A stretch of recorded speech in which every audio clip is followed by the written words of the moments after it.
Thank you to Telos Alliance for their support of this event. Now we're going to crack on with our first session of the day, which is going to focus on motorsport, specifically Formula E, the single-seater electric car championship. Before we meet our guests, let's see a quick behind-the-scenes video courtesy of Gravity Media. I think the really exciting thing is remote production has always been something that people have talked about. It's trying to find ways of pulling people back from being on site, trying to find more sustainable ways of production. Without compromising production values or bringing any jeopardy around the broadcast. I think for us it was basically a complete technology refresh. Designed and installed by our own systems integration team. I think in terms of the size of the galleries and what we're able to do with them, it sort of exceeds what else is on offer in the UK. The way that we've integrated them with the pods, the way that we're going to integrate them with the trucks. Another fantastic weekend of Formula E action.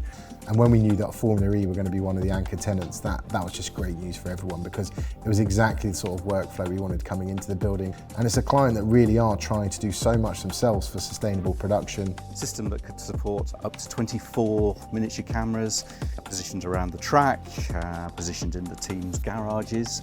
It provides the audience with even more viewing angles and viewing options than they ever had before. And we cut all the live programming, which is then distributed from here to the rest of the world. The size of remote productions that we're doing here, right on the cutting edge of the biggest remote productions that anyone is doing anywhere in the world.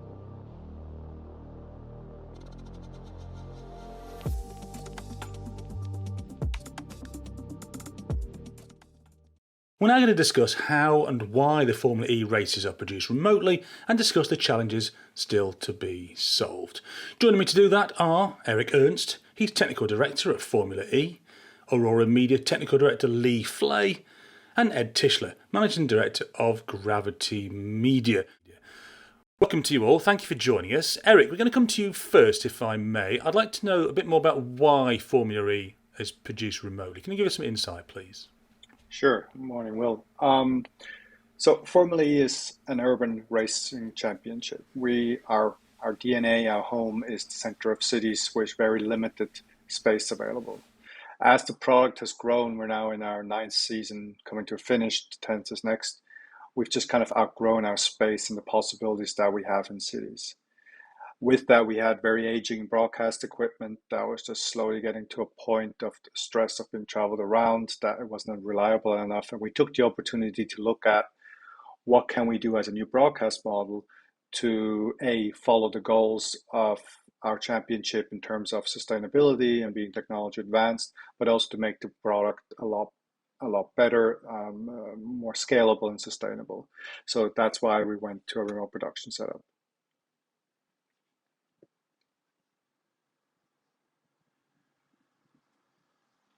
So remote production is nothing new, and a lot of people already do it. So we kind of looked at it from a different angle and said, how can we take this to the max with the focus on reducing the footprint of the TV compound and minimizing the amount of air freight that we need to take with us.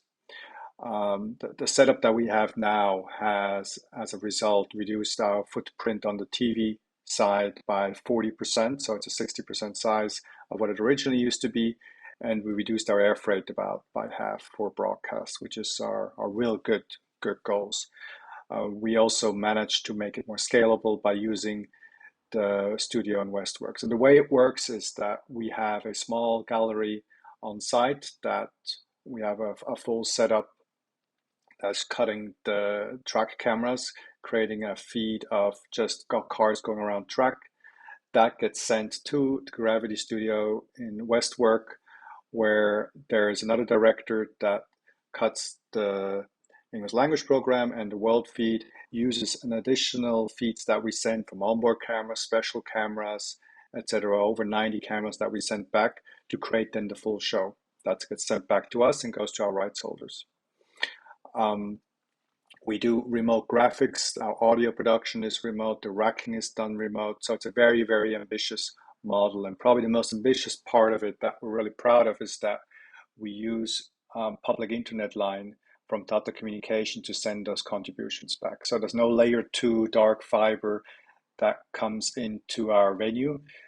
That is really hard to procure because we're in parking lots where deserts and the weirdest places. And it's much easier for us to procure these internet lines with Tata Communication using their Edge platform to send us really low latency video to the studio and to back. Thank you very much. It's a brave setup, and of course with bravery comes certain challenges. And I'm going to bring in Lee now, if that's okay. From a production company or production partner point of view, what challenges does this setup, what challenges do you face from a production point of view, Lee? I will. The biggest challenge from a production point of view is the pace. It's a very fast-paced production. You're looking at getting 30-odd camera sources into just over a minute lap. So you can tell that the cut sequences come thick and fast, and getting in and out of that cut sequence when we're layering on different elements in London from the core track cut on site is difficult. That takes some coordination. It's developed over time between basically 3 or 4 directors setting different production suites, creating different outputs. That's been probably the biggest challenge from a production point of view. There are obviously the challenges of staffing, of working in different time zones, all the usual logistics of working remotely. But the biggest one for us has been the production workflow of making the product in the pace and not sacrificing any quality on. We didn't want to take any step backwards in the production values. So being able to produce the same quality and same pace and same excitement of output is vital to us and was inherent in our thinking and how we put the workflow together. My understanding of the situation, Lee, is that you have more than one director. So does that give you gives you more creative options as a result of that? Yeah, creative options and creative differences, maybe. Yes, yeah. We've got a track cut director on site who, as Eric alluded to, just cuts cars going around in circles. That creates the core product from which our international director in Westworks then layers on onboard cameras on the heli, the high-speed wire cam systems, the replays, the graphics. All of that is layered on in London. So the coordination between the two has to be aligned. It has to. I mean, the producer who's calling the race is on site with the track cut director, but he's ostensibly producing the international output in London. So you've got a separation between the director and producer team, which happens to work. We found a methodology which that it is awkward because those guys are used to historically being sat alongside each other. They've had to develop a methodology which they're comfortable with, and that has evolved over the course of the season. I think the production has improved over the course of this season, hopefully not markedly, because hopefully the viewer won't notice, but if you're sat in the gallery and witnessing that production, you can certainly see the efficiency of workflow. Thank you very much indeed. Now, Ed, you're responsible for bringing us all together, really, from a facilities provider, broadcast partner point of view. Tell us about Gravity Media's role and also the challenge that you face when working with Formula E. Yeah, so hi Will. So I guess our role in this is the technical partner to Formula E, and really I think, as Eric said, it was a complete redesign around the remote workflow. So in terms of challenges for us as Gravity as a technical partner, they probably came in 2 different directions. One was establishing those sort of initial designs with Eric and his team at Aurora and everybody around the workflow, whilst at the same time building the pods and the production center from scratch and all of the challenges that came with that as well. And then when you throw in a fairly compressed timeline, I would say it really required us to be at our very, very best. But that's when our partnerships with Formula E and Aurora really showed how important they were. I think in terms of the pods and Westworks, probably the challenges there were the supply chain and the lead times from manufacturers. Everybody knows where we are with all of those. And I think probably getting the right skill set into a project like this. And I think a project like this for any technical supplier, be it remote, be it IP infrastructure, etc., where you're placing facilities around the world, that's always going to require you to have a very broad and skilled workforce. That's been a challenge. We're lucky to have some very, very talented people, but you always want more, I would say, and you always need to have a method of developing and training those people from within. And I think then probably once we got to December and we were doing the test event in Valencia, which is absolutely vital to get the pods out around a racetrack, connected back to Westworks for the first time. Of course, we did testing in Watford locally between, Watford and Westworks, but only then do you really find the limits of what you've done and where the issues are and what needs flushing out. The problem you have from then is when those pods leave Watford, they're gone, and they're gone till July, August. So you need to be able to find a method of not only maintaining but adjusting workflows and do your engineering on the road, often with very, very short gaps. I think from Valencia to Mexico was maybe 2 or 3 weeks. So whilst you learn a lot in Valencia, you also understand you only have a very short time to correct it. And I think probably they would probably our beginning challenges, yeah, and just keeping everything running whilst it's on the road from a pod point of view. I saw a schematic the other day of the workflow as a drawing, as a blueprint, almost like of a bank vault if you're doing Ocean's 11 as a crime. There's a lot going on, isn't there, Ed? So give us an idea of how that was all devised in the first place, because there's an awful lot of things connected for this production workflow. Yeah, so it would be a gross misrepresentation to say I was involved in a lot of those designs, Will. So, but what I will say is, and we've said it before, and this is absolutely true, of working with Eric and his team at Formula E. What was great about it was just how innovative they wanted us to be, and they kept saying almost, to paraphrase, be braver in the design. So I think our first touch point with Formula E was maybe in October of 2020, possibly, by the time we went to RFI, RFP, etc. So the designs probably started maybe as early as the summer of 21, something there or thereabouts. And I think it was constantly evolving. Eric, I think it's true to say that you guys had quite a clear idea of what you were trying to achieve. So they very much took the lead. And then I guess we plugged in what we knew from our remote findings, our technology choices and the workflows around that and our experience. So they evolved over quite a long period of time. It was the implementation phase that was quite short. But I think there was lots of discussions and collaboration across all three, parties and all third parties as well, from graphics to RF to Tata to everybody. So it's quite collaborative, I would say. Thank you very much. So we have a workflow and it works, and that's brilliant. Eric, coming back to you, what challenges or what things still need to be solved? Are there still parts of this that you'd like to improve on? Yeah, I mean, we've proven the concept that it works. We came out of Mexico feeling like we've been doing this for years, which was a really great start.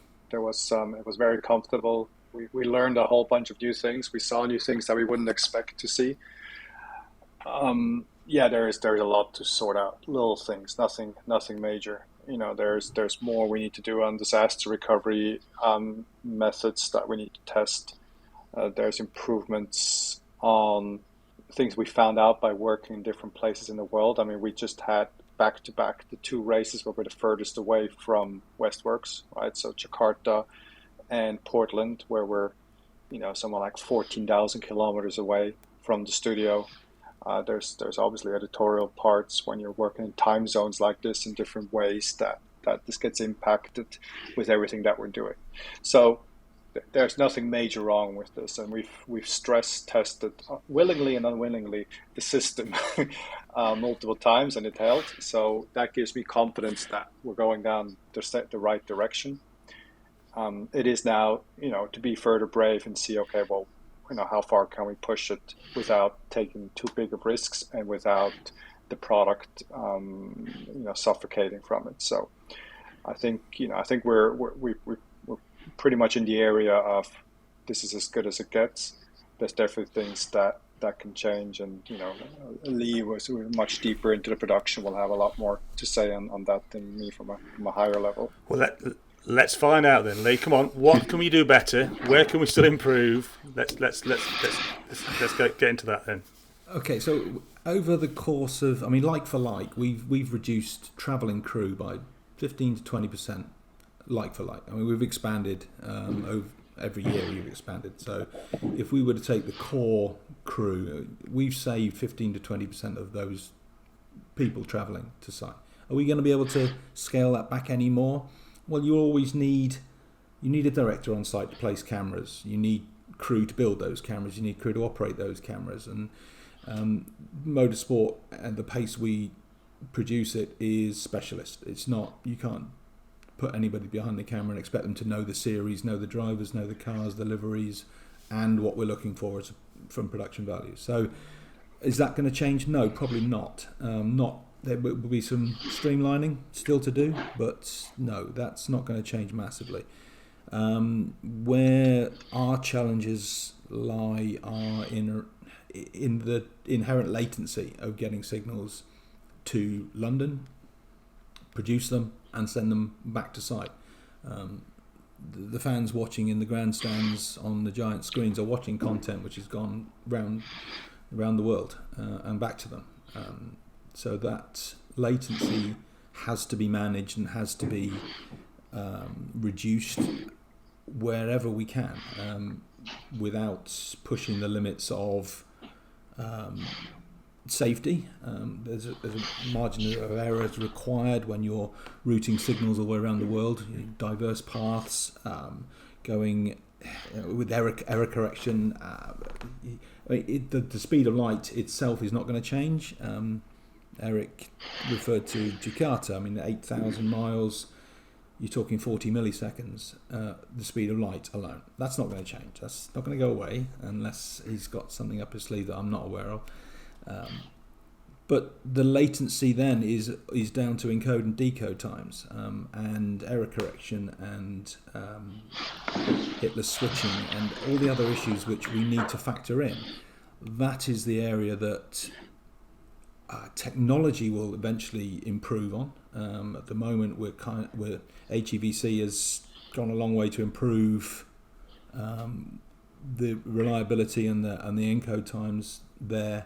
But until we take a major step forward, we're not going to see in codec technology. We're not going to see any vast improvements on that.